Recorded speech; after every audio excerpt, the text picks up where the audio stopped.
Bismillahirrahmanirrahim. Assalamualaikum warahmatullahi wabarakatuh.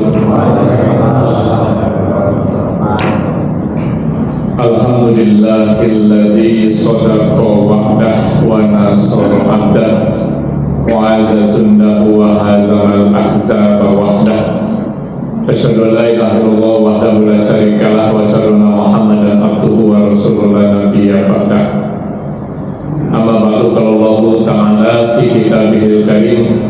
A'udzu billahi minasy syaithanir rajim. Bismillahirrahmanirrahim. Inna anzalnahu fi lailatul qadar wa ma adraka ma lailatul qadar. Lailatul qadri khairum min alfi syahr. Ila akhir surah. Wa qala Rasulullah sallallahu alaihi wasallam, kam min sha'imin laisa lahu min siyamihi illa jual atas. Sadaqallahul adzim wa sadaqa rasulihil karim. Ma'asyiral muslimin wal muslimat, sha'imin wa sha'imat, jamaah subuh Masjid Al-Barakah rahimakumullah. Puji syukur kita panjatkan kepada Allah Subhanahu wa taala. Alhamdulillah, pagi hari ini setelah kita menunaikan santap sahur bersama keluarga, kita diberi kesempatan oleh Allah Subhanahu wa taala untuk menunaikan salah satu kewajiban kita, yakni sholat subuh berjamaah, dan kemudian dilanjutkan dengan menghadiri majelis ilmu yang rutin dilaksanakan seminggu 3 kali selama bulan Ramadan di masjid ini. Mudah-mudahan majlis kita dan kita yang ada di dalamnya mendapat ridha dan berkah dari Allah Subhanahu wa taala. Amin ya rabbal alamin.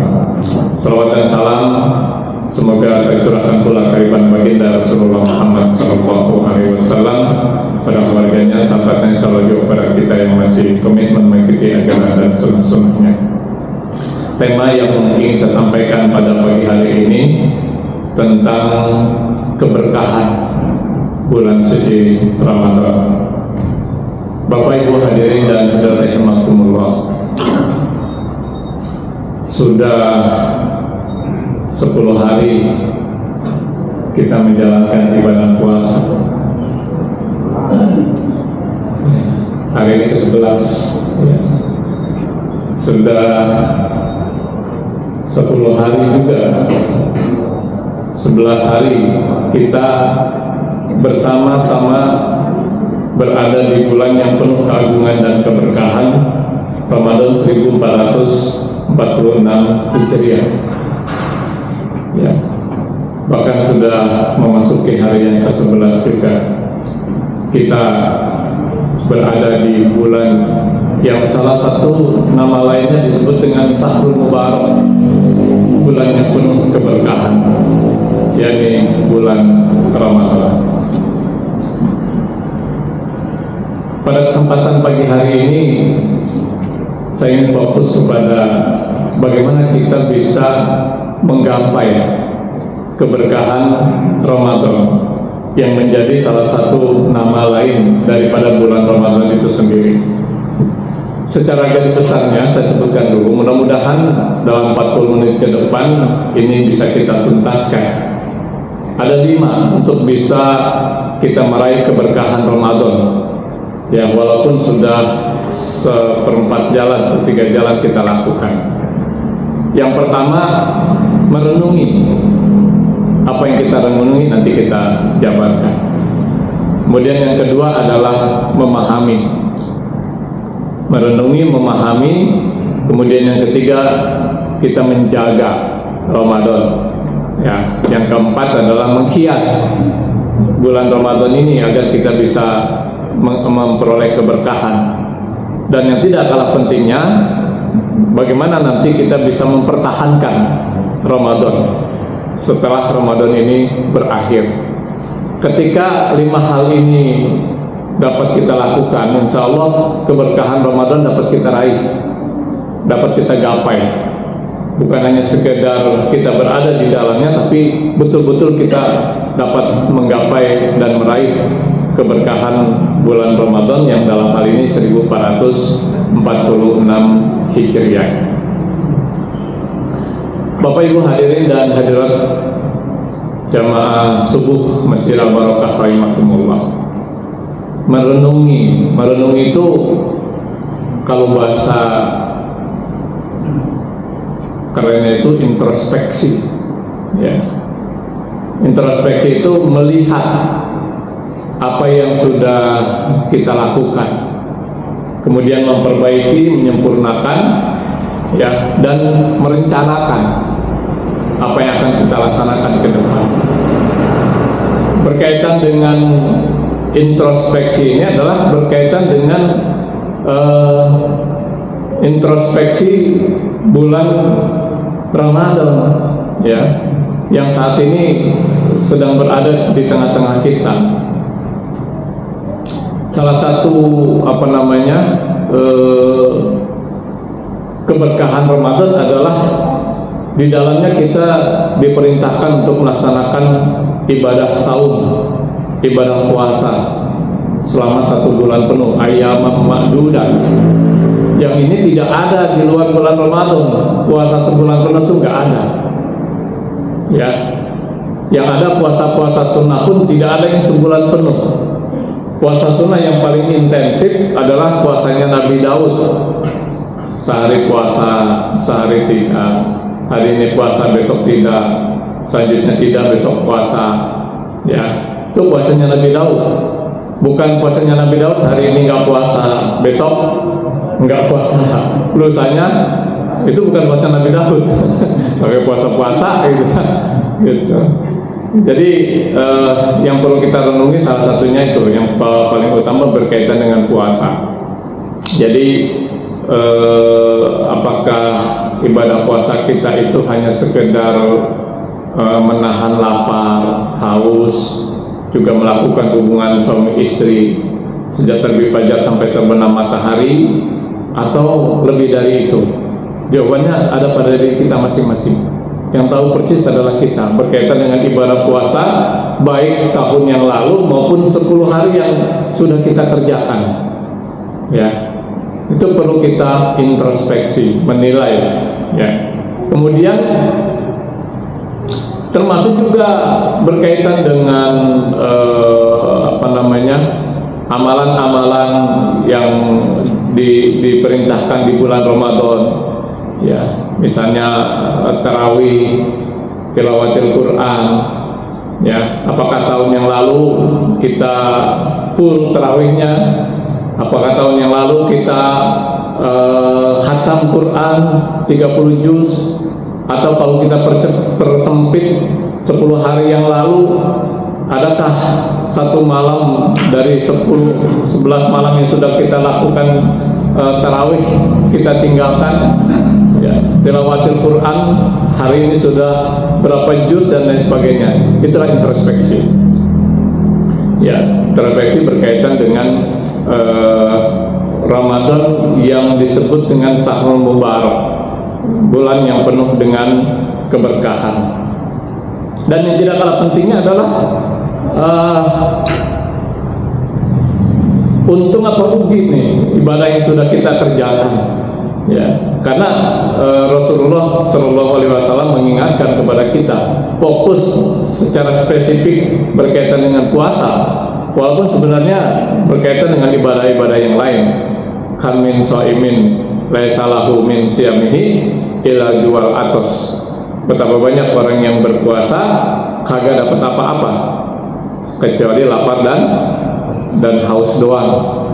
Nah, itu juga menjadi renungan buat kita, menjadi introspeksi kita berkaitan dengan keberkahan yang akan kita dapati ketika kita diberi kesempatan oleh Allah berada di bulan Ramadan. Bapak Ibu hadirin dan hadirat rahimakumullah, berkaitan dengan menjaga ibadah puasa kita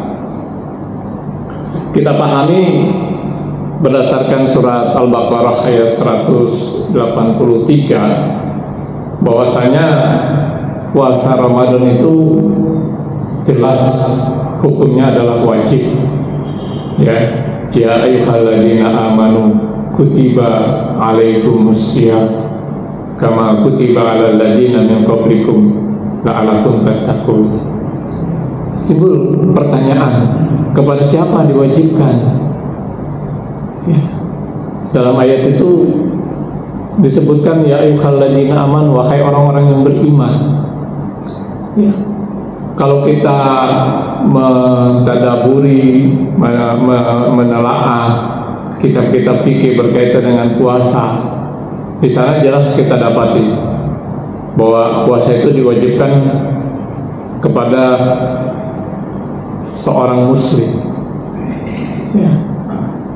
Kemudian sudah balik, ketiga mampu atau kuat untuk melaksanakan ibadah puasa itu sendiri, dan tidak dalam keadaan musafir, tidak dalam keadaan perjalanan jauh.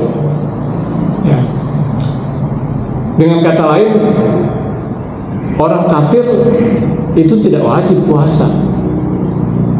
Tidak wajib puasa. Kalau misalnya ada orang kafir kemudian di hari ke-11 ini masuk Islam, 10 hari yang sudah tertinggal, bahkan selama dia belum sebagai seorang muslim, walaupun umurnya misalnya ketika masuk Islam sudah 60 tahun, nggak ada kewajiban untuk mengqadha, mengganti puasa selama sejak dia balik sampai kemudian dia masuk Islam. Tidak ada. Dia sudah terbebas dari kewajiban, karena kewajiban itu baru muncul ketika dia menyatakan sebagai seorang muslim. Jadi ibadah puasa yang selama ini tidak dilakukan sebelum dia masuk Islam nggak perlu diqadha, nggak perlu diganti. Karena puasa ini diperintahkan khusus kepada seorang muslim. Kemudian tadi balik itu bahasanya sudah dewasa. Kalau wanita ukurannya gampang, ketika dia sudah kedatangan bulan Januari, Februari, dia kedatangan bulan berarti dia sudah dewasa. Kalau laki-laki informasinya bila sudah mimpi basah. Tapi memang tidak bisa dijadikan ukuran umur, karena kedewasaan seseorang itu antara satu dengan yang lain bisa berbeda-beda.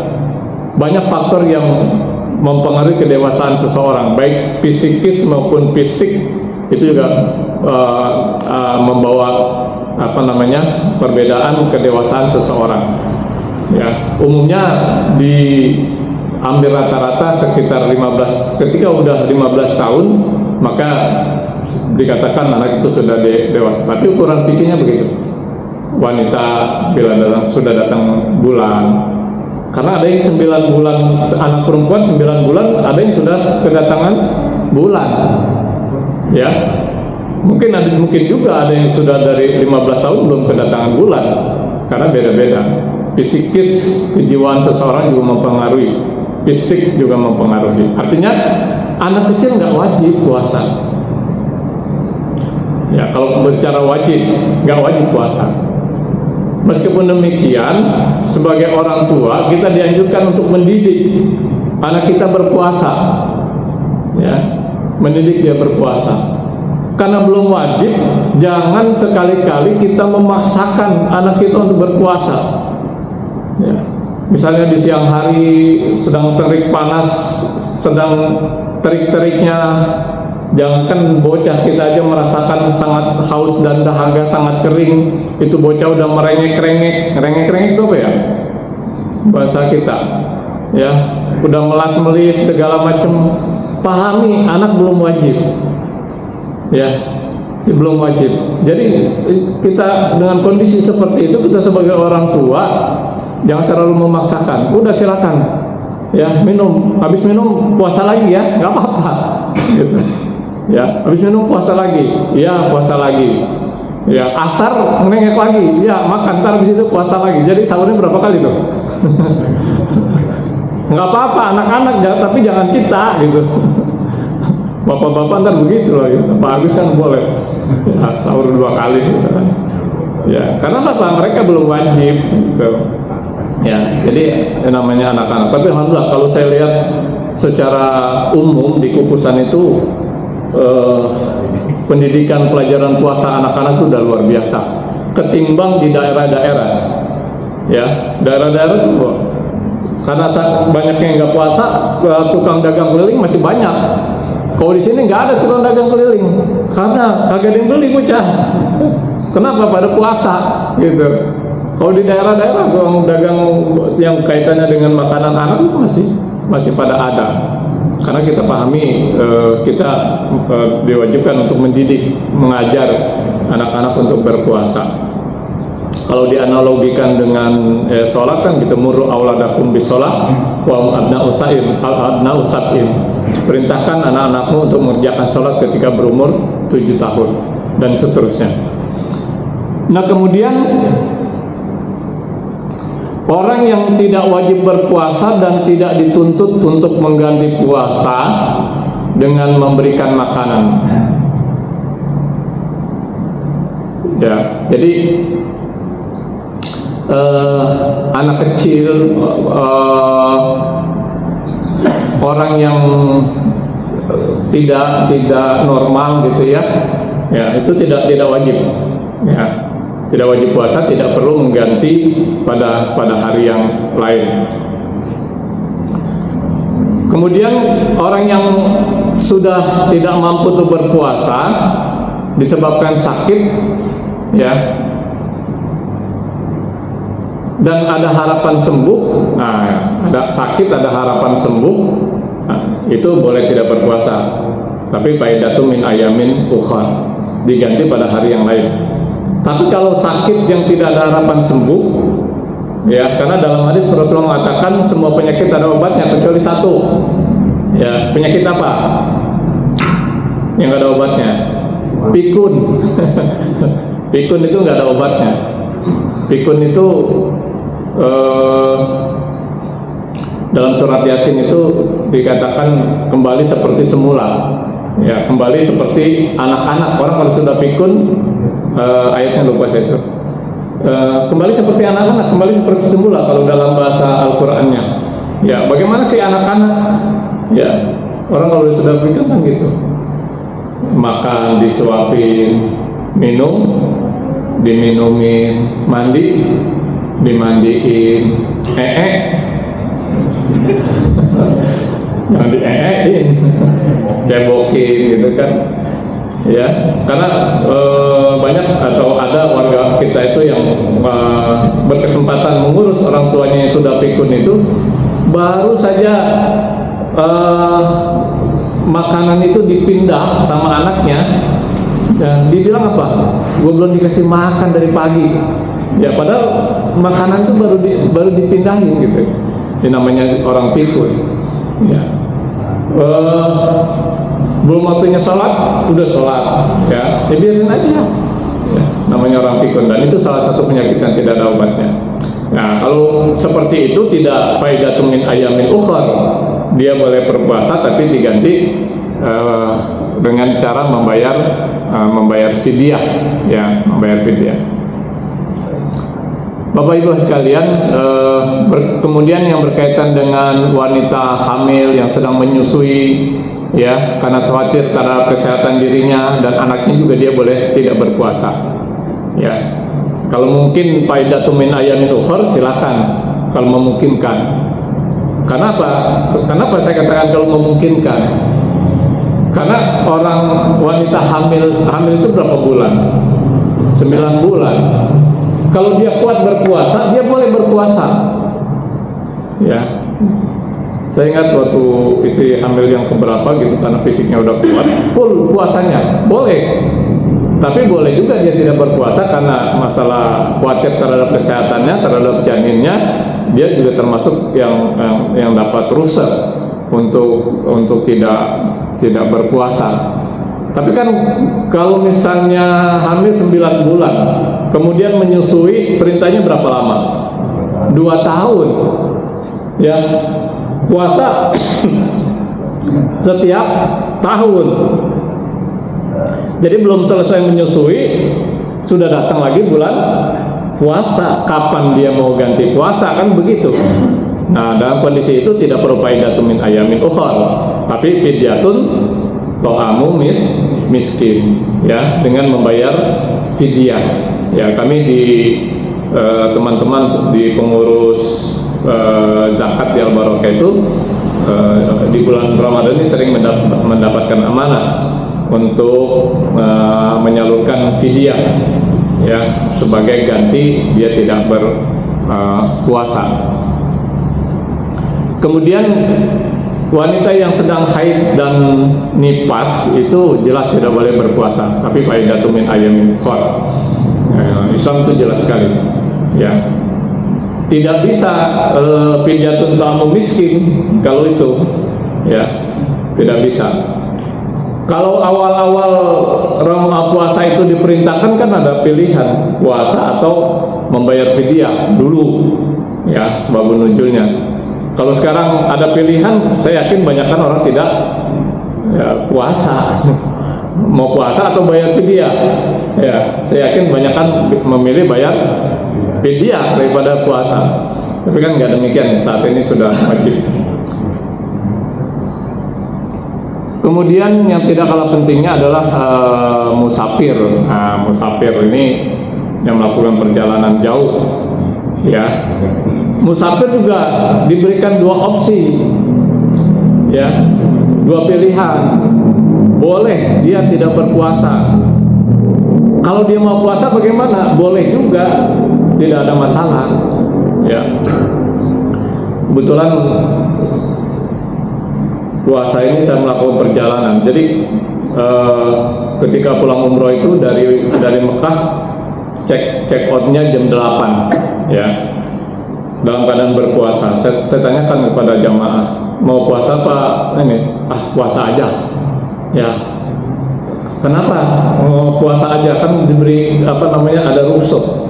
Dia bilang apa? Umumnya bilang mengganti puasa Ramadan itu lebih berat ketimbang kita berpuasa pada bulan Ramadan, ya. Alhamdulillah perjalanan 2 hari tetap semuanya tidak ada yang tidak berpuasa. Jadi ketika suatu saat Bapak dan Ibu melaksanakan suatu perjalanan musafir, ya silakan. Diri kita yang paling tahu, ya, perjalanan ini kalau saya tetap puasa mengganggu atau tidak. Kalau tidak, mungkin lebih baik kita berpuasa karena mengganti lebih berat. Tapi kalau misalnya kita merasa terganggu berkaitan dengan kesehatannya karena perjalanan itu, ada rukhsah, kita boleh untuk tidak berpuasa. Bapak Ibu hadirin dan hadirat rahimakumullah, banyak sebenarnya yang perlu kita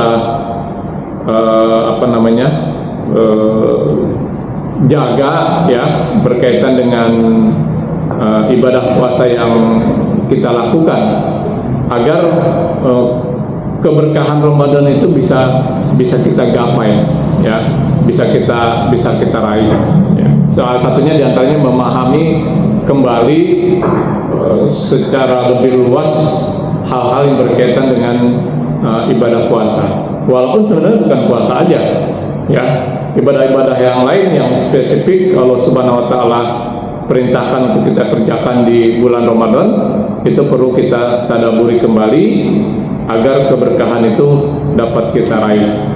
Ya, di sini saya fokus beberapa item berkaitan dengan puasa, ya, baik rukunnya, sunnah-sunnahnya, adab-adabnya yang membatalkan puasa ataupun yang tidak membatalkan puasa, agar keberkahan Ramadan itu bisa kita raih dengan melaksanakan ibadah puasa dengan baik dan benar sesuai dengan ketentuan Allah dan Rasulnya. Sebenarnya syaratnya hanya 2, ibadah puasa itu benar, baik dan benar. Yang pertama adalah luruskan niat kita, luruskan hati kita, luruskan langkah kita, ibadah puasa yang kita lakukan itu adalah semata-mata karena Allah. Innamal a'malu binniyat. Yang kedua, harus sesuai dengan syariat, ya, sesuai dengan ketentuan-ketentuan yang datang dari Allah, ya. Termasuk tadi beberapa hal saya coba sampaikan, ya, berkaitan dengan syarat puasa, ya. Wah, orang kafir nggak wajib, anak-anak tidak wajib, yang orang yang berat melakukannya boleh tidak berpuasa, dan sebagainya. Kemudian yang ketiga, untuk bisa menggapai keberkahan Ramadan, bulan yang penuh berkah ini adalah menjaga ibadah puasa itu sendiri. Saya fokus pada puasa, walaupun hal-hal lain, ibadah-ibadah yang lain, ya. Misalnya bukan hanya wajibnya kan menahan diri sejak terbit, tidak makan, tidak minum, tidak melakukan hubungan suami istri sejak terbit fajar sampai terbenam matahari. Bukan hanya itu, sunnah-sunnahnya pun dikerjakan, dilaksanakan, ya, untuk menjaga puasa ini. Salah satunya apa? Kita diperintahkan ketika sahur di awal apa di akhir? Sunnahnya di akhir, ya. Ya, mengakhirkan sahur, dan sebaliknya segera berbuka pada saat waktunya berbuka. Jangan ogo itu apa ya? Ya, ketika beduk maghrib karena masih kuat gitu, kayaknya belum haus dan dahaga, ya nggak buka. Oh, habis sholat maghrib kali, enggak juga, ya. Habis sholat asar, habis asar batal, ya. Habis sholat tarawih dia baru puasa, bukanya habis sholat tarawih. Nah, nggak begitu, ya. Jadi menjaga puasa itu diantaranya sunnah-sunnahnya pun dikerjakan. Juga menjaga hal-hal yang merusak ibadah puasa, ya. Yang sunnah itu diantaranya sahur, ya, kemudian juga segera berbuka, ya. Termasuk juga memberikan makanan berbuka bagi orang yang berpuasa, itu juga sunnah, dianjurkan. Takjil, ya, memberikan makanan berbuka. Alhamdulillah kita memfasilitasi jamaah yang ada di sekitar Masjid Al-Barokah untuk bisa memberikan makanan berbuka yang sudah dijadwal oleh panitia gerakan Ramadan Masjid Al-Barokah. Bagi bapak dan ibu yang tidak terjadwal, ya, ingin memberikan makanan berbuka, ya silakan langsung aja datang ke masjid, dibawa takjilnya, diserahkan kepada panitia. Atau sebaliknya, ada yang sudah terjadwal di hari pertama, dia sudah terjadwal, ya, ingin lagi memberikan takjil berbuka, ya silakan datang, dibawa ke Masjid Al-Barokah, ya, karena ini merupakan sunnah yang sangat dianjurkan. Karena kalau kita memberikan makanan berbuka bagi orang yang berpuasa, kita akan mendapatkan pahala, dibebaskan dari neraka, bahkan kita memperoleh pahala sebesar pahalanya orang yang berpuasa yang kita berikan makanan berbuka. Itu kan luar biasa, ya. Silakan, kesempatan itu sangat terbuka. Dan tidak kepentingan doa ketika berbuka, ya. Kalau sunnahnya berbuka, kalau berdasarkan hadis, dengan apa? Kurma. Kalau sunnahnya orang kukusan, dengan apa? Sunnahnya berbuka dengan kurma, dengan air, seperti, walaupun dengan lontong minumlah dulu air, ya. Sebenarnya bukan masalah kurmanya, hakikatnya yang senada dengan kurma, ya, artinya yang manis-manis. Awal berbuka itu yang manis-manis, yang manis dan lembut, karena pencernaan kita habis istirahat panjang, ya. Jadi kalau makanan yang masuk itu tidak lembut, ya, tidak terkunyah dengan baik, itu akan menyebabkan gangguan pencernaan gitu, ya. Makanya kalau orang Betawi, Depok dan sekitarnya, pengganti kurma itu apa? Kolak atau kolak, ya. Ya, bahkan di bulan Ramadan ini ada yang luar biasa. Ya, biji salak yang kalau di luar Ramadan keras, ya, di bulan Ramadan empuk. Itu salah satu keberkahan Ramadan tuh. Biji salak aja sampai empuk. Tapi ini maksud kolak biji salak ya. Termasuk juga menjaga puasa ini hal-hal yang dapat merusak pahala puasa kita. Marah, emosi, ya itu kan bawaan ya ketika perut dalam keadaan lapar, capek, ya. Jangankan dengan orang, dengan binatang juga kadang-kadang emosi tuh, ya. Di bulan puasa, ibu-ibu misalnya udah capek-capek, rapi-rapi rumah, dibersihin, dipelin, tetangga punya menila itu apa ya? Mentok, ya. Mentok itu kan kalau udah naik ke lantai, perutnya mules, dan nya kan nggak dikit. Ya, marah-marah tuh sama mentok. Sebenarnya bukan mentok yang dimarahin, biar tetangganya dengar yang punya, gitu kan, gitu. Mentok, kayar, segala macam. Ya. Nah, menahan marah, menahan emosi, walaupun kita mampu lampiaskan dengan kata-kata ataupun dengan perbuatan, nah itu dalam rangka menjaga puasa kita. Ya, kan ada hadisnya itu. Kalau kamu ditantang untuk berkelahi di bulan Ramadan, apa bilangnya? Aku sedang berpuasa. Tapi jangan ditambahin ntar maghrib, di mana mau lo, gitu kan? Nah, itu malah lain lagi ceritanya, gitu kan?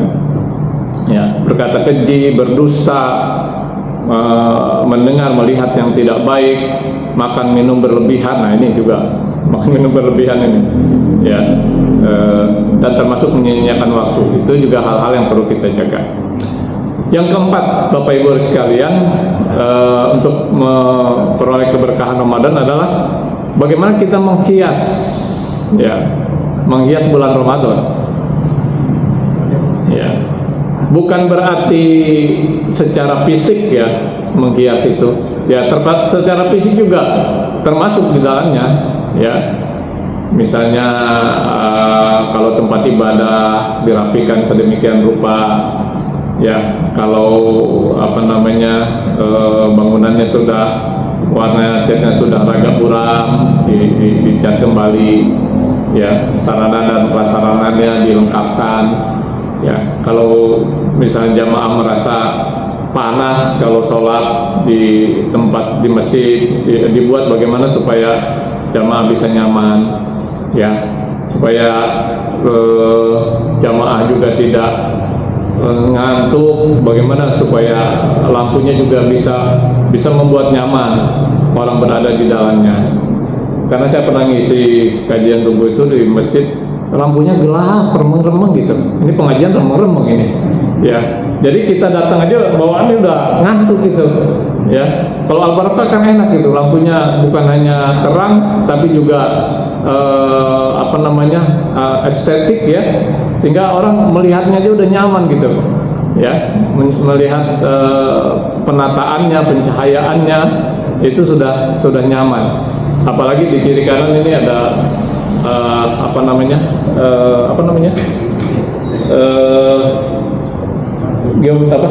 kaligrafi.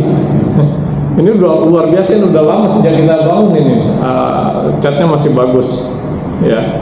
Alhamdulillah tetap terjaga. Itu kan bikin orang merasa nyaman, merasa betah gitu, ya. Kemudian juga menghias puasa itu diantaranya ya tadi tadarus, ya, tadarus atau membaca Al-Quran, ya. Kalau perlu kita beriltijam minimal khatam selama bulan Ramadan, itu iltijam kita, ya. Kalau target kita khatam bulan Ramadan misalnya nggak tercapai cuma 50% saja, itu udah 15 juz. Tapi kalau targetnya cuma 15 juz, hanya 50%, ya kan cuma 7 juz, 7,5 juz. Apalagi targetnya cuma 1 juz. Sehari berapa? Setengah ayat kan. Nah, tadarus itu juga bagaimana kita menghias bulan Ramadan. Sedekah, ya, sedekah atau memberi makanan berbuka untuk orang yang berpuasa.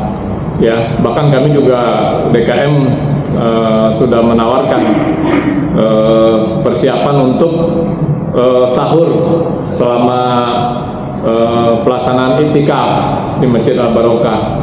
Sekedar informasi, alhamdulillah sudah semakin banyak jamaah yang senang itikaf di Masjid Al Barokah karena merasa enak, merasa nyaman ya ketika ada di masjid, dingin ya, dan makanan juga tidak kotakan ya, tidak, apalagi cuma dibungkus ya, dan kita free, kita fasilitasi karena banyak beberapa tempat di masjid itu harus daftar ya, kemudian juga harus ada kontribusinya.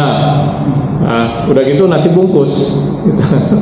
Ya, kita tidak ya, soalnya kita prasmanan untuk sahur ya. Jadi bagi jamaah yang ingin ikut bersedekah sahur ya, kami anggarkan itu karena antara 100 sampai 150 jamaah itu sekitar 2,5 juta. Tahun kemarin 2 juta itu panitia sering nombokin dari anggaran yang lain ya, karena kurang, makanya diperkirakan sekarang 2,5 juta. Insya Allah itu merupakan sedekah yang luar biasa. Di luar bulan Ramadan aja kita bersedekah, berinfak digandakan 700 kali lipat, apalagi di bulan Ramadan insya Allah berlipat-lipat. Kemudian salat tarawih, alhamdulillah ya, sejak malam pertama sampai 10 ya 11 ini masih cukup banyak jamaah Masjid Al Barokah ya. Mudah-mudahan sih minal awal dan wal akhirin ya, dari awal sampai akhir sholat tarawih, bahkan setelah Ramadan ini berakhir nanti bagaimana kita menghias setelah Ramadan ya. Kemudian memperbanyak doa ya, banyak doa, apalagi di malam-malam yang diperkirakan datangnya malam Lailatul Qadar. Salah satu doa yang dianjurkan adalah Allahumma innaka afun karim tuhibbul afwa fa'fu anni, dan doa-doa yang lain tentunya sesuai dengan hajat kita, karena keinginan kita antara satu dengan yang lain pasti berbeda ya, nggak ada yang sama. Mungkin ada yang sama tapi banyak yang berbeda ya, makanya silakan berdoa sesuai dengan harapan, dan Allah tahu ya kebutuhan kita ya, sehingga mana doa kita yang diijabah oleh Allah Subhanahu wa taala. Intikaf nanti di 10 hari terakhir ya, dan tidak kalah pentingnya adalah dakwah ya, dakwah. Dan yang sangat dianjurkan di bulan Ramadan itu adalah ya umroh di bulan Ramadan. Kalau Bapak dan Ibu lihat live di Mekah, subhanallah, itu orang tawaf ya luar biasa, padatnya kayak udah nggak ada selah itu ya, tapi alhamdulillah teratur tertib begitu ya, teratur tertib ya, karena memang mereka berjalan beriring satu arah ya, satu dengan yang lain gitu, karena memahami betul keagungan dan keberkahan umroh di bulan Ramadan. Ada salah satu keinginan saya yang belum tercapai, itu pengen full time gitu di Ramadan di Mekah ya. Mudah-mudahan satu saat kesampaian. Ya, kemarin sudah bisa merasakan beberapa 3 hari berpuasa di sana, luar biasa. Ya, walaupun begitu panas, tapi kayaknya lebih nyaman puasa di sono gitu. dibanding di rumah gitu. Jamaah juga bilang begitu, di sini kayaknya enak-enak aja gitu puasa gitu ya. Ya, padahal suasananya panas. Tiap waktu kita ke masjid, untuk ke masjid dan perjuangannya luar biasa, begitu padat jamaah. Ya. Menghias puasa. Nah, kemudian yang terakhir, bagaimana kita bisa mempertahankan Ramadan? Nah, ini yang nanti dalam pentingnya. Mempertahankan Ramadan ya istilahnya istiqomah selama Ramadan, begitu juga ketika Ramadan itu berakhir. Ya, contoh puasa Ramadan memang berakhir dengan berakhirnya bulan Ramadan. Tapi bukan berarti selepas Ramadan kita nggak puasa lagi. Puasa-puasa nanti di bulan Ramadan berikutnya, itu namanya tidak istiqomah. Ya. Karena apa? Banyak puasa-puasa yang memang diperintahkan selain puasa Ramadan. Yang familiar adalah puasa Senin dan Kamis, puasa Yaumil Bid, ya, pertengahan bulan, hari-hari putih, saat-saat bulan purnama, tanggal 13, 14, 15 bulan Komariah. Ya, nanti ada puasa Arafah. Ya, kemudian ada yang intensif tadi, puasanya Nabi Daud. Ya, jadi kita tetap puasa, namun tidak lagi puasa selama 1 bulan penuh. Ya, kemudian Qiyamul Ramadan, sholat tarawih, hakikatnya itu kan adalah sholat malam atau sholat tahajud, Qiyamul Lail. Jadi jangan selepas Ramadan kita tidak pernah Qiyamul Lail lagi, tidak pernah sholat malam lagi, itu artinya tidak istiqomah. Ya, karena sholat malam itu kan diperintahkan dan akan kembali kepada kita. Wa minal laili fatahajjat bihi nafilatalah asa ayat asakar buka maqaman mahmuda. Ya, siapa yang gemar, suka, senang melaksanakan qiyamul lail, lalu akan menempatkan ke tempat yang terpuji. Kemudian mengakhiri dengan baik. Ya, dengan baik artinya kita konsisten dari awal sampai akhir. Ya, puasa sampai akhir kita kerjakan, ya mulai kita kerjakan, tilawatul Quran juga kita kerjakan. Jadi dari awal sampai akhir. Dan tidak kalah pentingnya adalah nanti menunaikan puasa 6 hari di bulan Syawal, ya, selepas Ramadan. Itu sebenarnya indikator paling utama itu berkaitan dengan keistiqomahan kita puasa. Ya, kalau puasa Syawal aja kita nggak mampu, ya itu berarti kita tidak istiqomah. Dan saya merasakan betul, bukan hanya saya, semua orang merasakan bahwa puasa Syawal itu lebih berat daripada puasa Ramadan, ya, lebih berat ya. Kenapa? Pertama, kebanyakan orang di bulan Syawal tidak berpuasa, ya, masih banyak makanan, ada ketupat, ada daging yang beli gitu ya. Katanya jangan beli daging tahun ini, ya. Bukan apa-apa, mahal.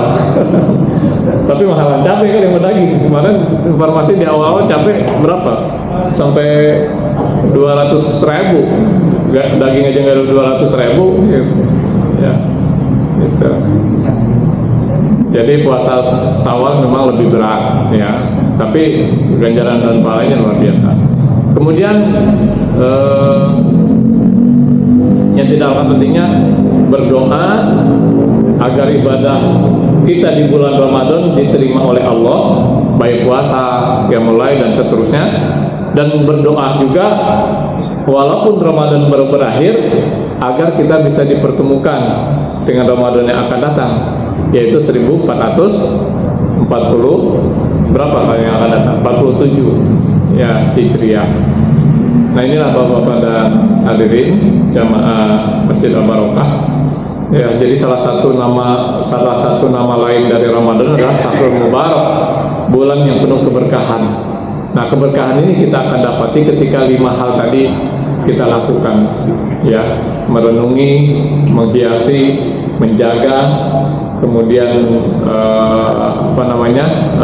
istiqomah, ya, istiqomah dalam melaksanakan ibadah-ibadah di bulan Ramadan, terus kita kerjakan meskipun Ramadan itu berakhir. Bahkan Ramadan ini adalah bulan training, ya. Keberhasilannya bukan pada bulan Ramadan itu sendiri. Indikator Ramadannya berakhir adalah di luar bulan Ramadan, di 11 bulan berikutnya. Syawal, Zulqa'dah, Dzulhijjah, Muharram, Safar, sampai nanti bertemu dengan Ramadan. Kalau kita masih tetap berpuasa, berarti berhasil. Kalau kita tetap melaksanakan qiyamul lail, berarti training kita Ramadan berakhir. Kalau kita tetap tilawatil Quran ketika Ramadan berakhir, itu indikator keberhasilan daripada ibadah kita, yang pada akhirnya itu juga merupakan indikator kita meraih keberkahan Ramadan. Mungkin ini yang dapat saya sampaikan. Kita berharap dan berdoa mudah-mudahan amal ibadah yang kita sudah lakukan beberapa hari di bulan Ramadan, baik yang wajib maupun yang sunnah, diterima oleh Allah Subhanahu wa taala. Dan sisanya kita diberikan kesehatan, diberikan kekuatan, diberikan kemampuan untuk tetap istiqomah melaksanakan amalan-amalan yang wajib maupun yang sunnah, yang pada akhirnya nanti kita akan menyandang predikat muttaqin, la'allakum tattaqun, sesuai dengan tujuan daripada ibadah puasa sendiri, menjadikan kita orang-orang yang bertakwa. Rabbana atina fid dunya hasanah wa fil akhirati hasanah wa qina adzabannar. Wabillahi taufiq wal hidayah. Wassalamualaikum warahmatullahi wabarakatuh.